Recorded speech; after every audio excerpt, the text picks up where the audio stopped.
I guess everybody knows who Randy Weaver is. I'm very proud to be able to share a stage with him because this man has paid the ultimate price. And he comes all the way from Idaho. So, Randy, where are you?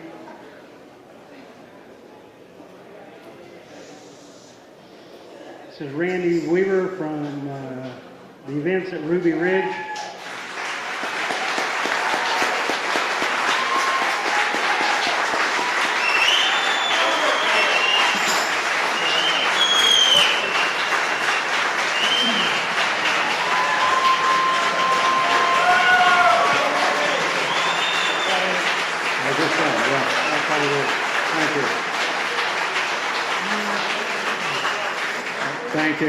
Thank you, folks, very much. It's so good to be back here. You're the greatest bunch of people I run across. I go coast to coast, and Texans are great. I'm not just being polite. I tell you the truth, but I didn't like it. And it's the truth. And I want to thank the promoters of this little deal here today. Just real nice folks. And that band was excellent. You guys have practiced for a few years anyway. Yeah, real good music. I enjoy that. Thank you. Man, it's hot today. I don't do too many of these outdoor deals, but you guys are tough. I'll tell you what, there's one that folks have been sitting out there most of the day. This isn't hot? I'm not going to start asking how hot it can get because I've heard some real good ones before. But anyway, how many of you people are afraid of terrorists? Are you really afraid of terrorists? You know who they are?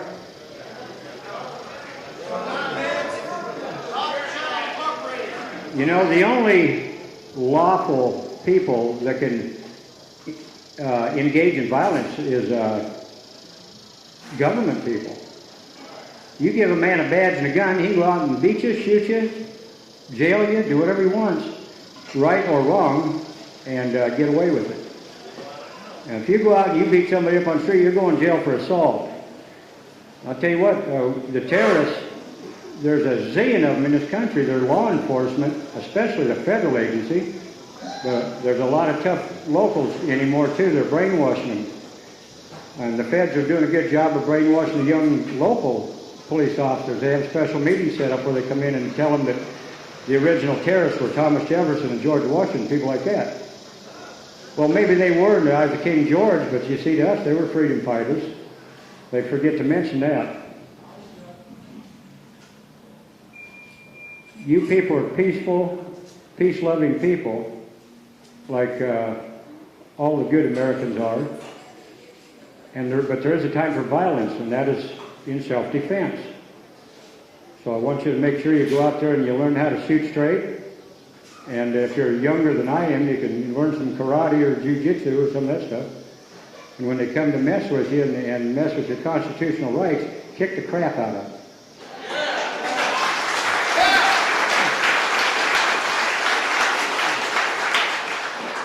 And I hope someday I'm there to watch, because it is coming down the pike, and I worry very much for my children and grandchildren. And I don't care how much older and decrepit I get, I hope it happens before I die, so at least I can get one good shot in sometime, someday.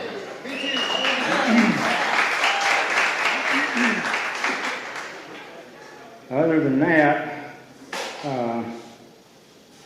I don't know what you would like to hear.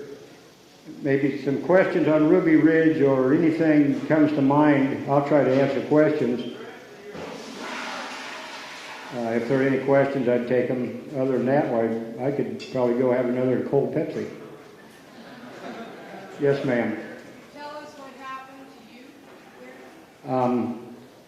I'll have to make it real brief. It'd take a long time to tell you the whole story.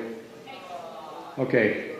Basically, if I didn't spend $200, because I didn't have $200 to buy one of their gun stamps.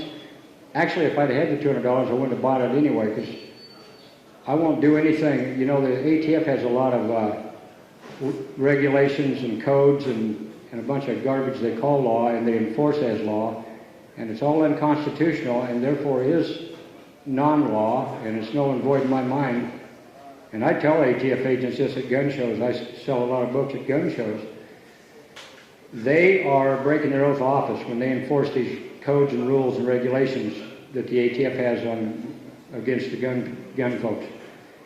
And that's what, when they come and mess with you on a gun deal, just get in their face and tell them to, you know, get into the Constitution, read it, learn what it means, and quit breaking that oath. Anyway, I sold a couple sawed-off shotguns without getting a proper permit to an undercover ATF snitch back in when was it? 89, I believe. And this real cool guy, I thought was my friend. I'd known him for like 3 years, and he kept trying to get me to do different things. Actually, there were 2 different ones working to get me to break the law, or one of the regulations. And I needed the money, so I went ahead and I sold this to this guy who, by the way, had been the biggest credit card scam artist that they had caught in the state of Florida. He had committed real crimes by this credit card scam deal he was pulling.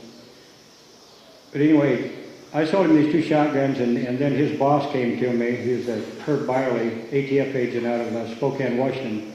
And he said that, Weaver, we won't bring 6 or 7 federal firearms violations against you if you join our team.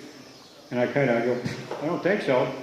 And he looked at me real serious and says, well, that's the way we do it. And I said, well, maybe you do. It ain't going to happen.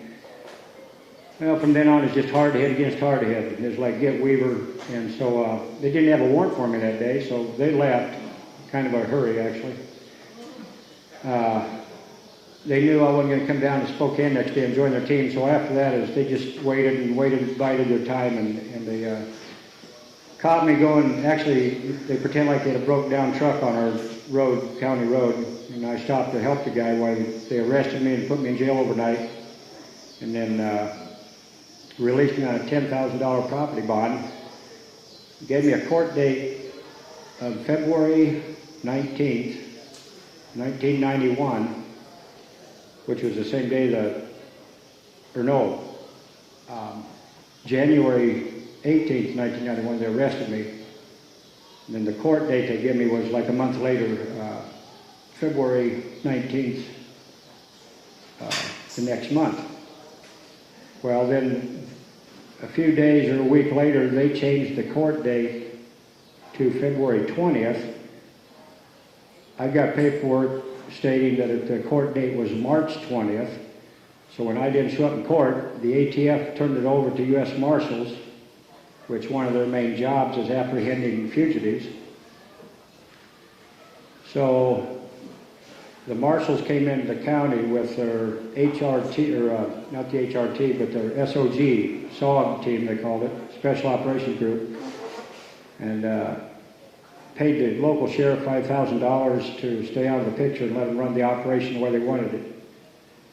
And they surveilled our place for the next 17 months, waiting for an opportunity to arrest me, because after that, when they came on the radio and said that I'd missed my court date,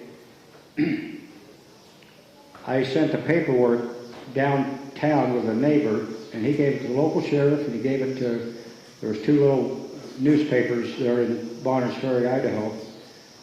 And the one fellow that run the one newspaper was a retired CIA agent. And I knew the guy. I drank coffee with the guy and visited with him several times. He took that paper and he called the attorney's office down in Boise, Idaho, told them that, you know, I had the wrong court date and why were the U.S. Marshals out on my trail. And they denied it and denied it and denied it. And finally, when I was arrested and taken to court, one of the 10 charges against me was failing to appear in court, which they knew all along I had the wrong date, and they knew they had discussed among themselves that if, you know, I would probably never get convicted of that charge. So they should have just made things right to start with. Well, ironically, after everything was said and done, that's what I got convicted of, was a federal failure to appear, which is a federal felony. I could have appealed my way out of it. I tried to appeal my way out of it one step, and the appellate judges, there's three of them, they said, no, they're just going to let that charge stand because they didn't think that I'd show up in court even if I had the right court date. Well, Jerry Spence, you know, he and I both knew that they were still just playing a game. And Jerry says, don't worry about it. We just appeal it to an higher court and we'll get out of this deal. And I said, forget it, Jerry. I said, I'll wear a felony conviction like a badge of honor. They're my enemy. They're like King George. I could care less about what they call me. I've been called a lot of things. Federal felony don't bother me a bit. I just wasn't going to play their game anymore. So anyway, after I failed to appear and they started to surveil the property, we just stayed home.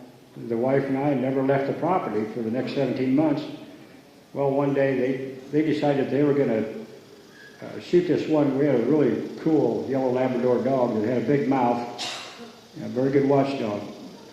Well, they wanted to coax him out into the woods so that they could shoot him with a silent submachine gun without our knowledge, so that they'd have a better chance to do a dynamic entry like 3, 4 in the morning some night to arrest me. Well, when they shot the dog, turned out my boy, 14-year-old boy Sam, was there with the dog, and my stepson Kevin Harris. They were right there when they shot this dog, and my boy said, you know, they broke that whole wall when they shot the dog. Well, Sam says, you SOBs, he shot Stryker, and he fired 2 rounds in their direction and turned to run for home. And U.S. Marshal Deegan shot Sam in the elbow, and U.S. Marshal Larry Cooper shot him in the back and blew his heart out and killed him. This kid was only 4'10", weighed 80 pounds. He hadn't matured yet. But he had a heart this big, and he had a lot of courage. And he's kind of like his dad and mom both, kind of hard-headed and stiff-necked, never did like a bully. And I'm real proud of that kid. And if he was here, he'd do it again. And my wife, well, in that same they started a little shootout there. See, as soon as Sam fired at them, well, then they were shooting at Sam and Kevin. Kevin jumped off behind a big old tree stump. They didn't shoot him. But during the melee, a U.S. Marshal got shot and killed. That was Deegan, the one that shot Sam in the arm. So they yelled, at that time, then they yelled, don't shoot, U.S. Marshals. Well, Kevin said, don't shoot me, I got to check on Sam. He knew Sam had been hit. He could tell by the sound. He said, sound like, you know, a ball bat hit him in the chest. And he went out, laid the rifle down, went right out in front of these suckers, checked on Sam, found out he was dead, so he picked his rifle up and walked home. These guys were standing there, or they were off in the woods there watching him from here to this front row right here. Why didn't they shoot him? He just, you know, later on they claimed he murdered this U.S. Marshal. Claimed he started the fight, actually. Well, they had 3 or 4 different stories, but anyway, they knew they screwed up. They killed the boy, and they got a marshal killed, and it was their fault, and they knew it. Otherwise, if they thought, you know, my boys was doing something wrong, they'd have certainly stopped Kevin Harris from going home, wouldn't they? Well, about 20 minutes later, after Vicki and I found out Sam was dead, we walked down to get Sam. We thought they'd left because I was sure we were going to get shot. Didn't hear a sound. Except, well, couldn't anyway. Vicki and I, when we found Sam, we were crying, and I was cussing so loud you probably heard me down here, some of you, if you was awake. And found out later they were still sitting right there in that spot where that marshal went down. Never said a peep, and they were after me to start with. So we thought they were gone. Well, we picked Sam up and we got him back home. That's when they called in, like all these terrorists, a whole bunch more terrorists from out east, Quantico. The FBI HRT team came in the next day, along with, well, they claimed 400 federal agents. Well, there was probably 4 times that many state and local agents, and 1,500 National Guard troops eventually. The governor of Idaho sent up there. I figured overall there's about 4,000 people up there that had our place surrounded. But the next day, we had 2 other dogs tied up in the yard, and they started kind of whimpering. And I said, well, apparently there's somebody out there who wants to talk. So I walked out to see if they wanted to, I figured watched Ephraim Zimbalist Jr. on TV when I was a kid. I thought, somebody sure enough to be out there and to go like, this is, the law. Give yourselves up. I wanted to tell them the story. I wanted them to know the story before I did anything. Well, got out there and the dogs quieted down, and we laid my son in the guest shed, on a bed in the guest shed. And I decided to go and be with Sam for a little while, and I reached up to turn the latch on the outside of the door of the guest shed. I got shot in the back through this shoulder, and first thought was like, that really hurt. And my second thought was, I'm dead meat. They're just murdering us now. And it sounded like the guy was standing 8-10 foot behind me, because that sound traveled with a bullet. It was real loud, and it came off that building right there too. So I turned around, and my next thought was, I'm going to spit on this sucker.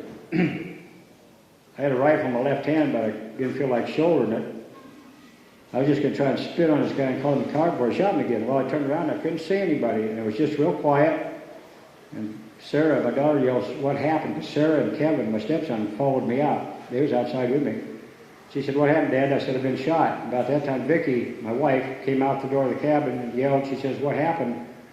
I said, I've been shot. And she goes, about the second or third time I ever heard her cuss, and she just yelled, you bastards. She didn't know who she was yelling at, but she knew they was out there. Very nice lady. I heard her cuss 2 or 3 times in that couple of days, especially after they killed Sam. Anyway, she held the door open for us to the cabin, and Sarah was pushing on me, saying, get in the house, get in the house. Kevin was running right behind her. We were kind of a half run. I don't know if he was a horse, maybe call it a can. I think that's what it was. Anyway, I just stepped inside the kitchen, boom, and Sarah was right behind me. I felt a commotion behind me. Kevin had actually knocked her out of the way, and he fell clear inside the house because his bullet come through the door, the window of the door, through Vicky's head, into Kevin's left arm and into his chest. Killed Vicky. She went down holding our 10-month-old baby in her arms. Elizabeth was underneath her when she hit the floor. Kevin was laying on the floor in the kitchen. And so I knew Vicky was down. I knew something wrong with her, and I grabbed the baby out from underneath her, and the baby was all right.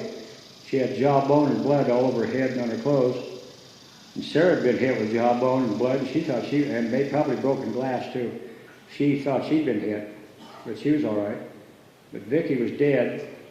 Kevin was wounded serious, and in the next 8 days that he was in the cabin, 8 or 9 days, before he surrendered, asked me to shoot him a couple of times because it was so painful for him, which I couldn't do, of course. But anyway, after 11 days total, we surrendered, come out of the cabin. Bogarts come up and talked us out, said that we had a good attorney going to help us. And I knew if we had a good attorney and we'd have a good chance. And besides that, we've got a story out, our side of the story out. Anyway, that's another story. You can read about that maybe. But Bob Schultz is in Johnson City. He made it out of Albany. If you'll hang with us, he's going to be here.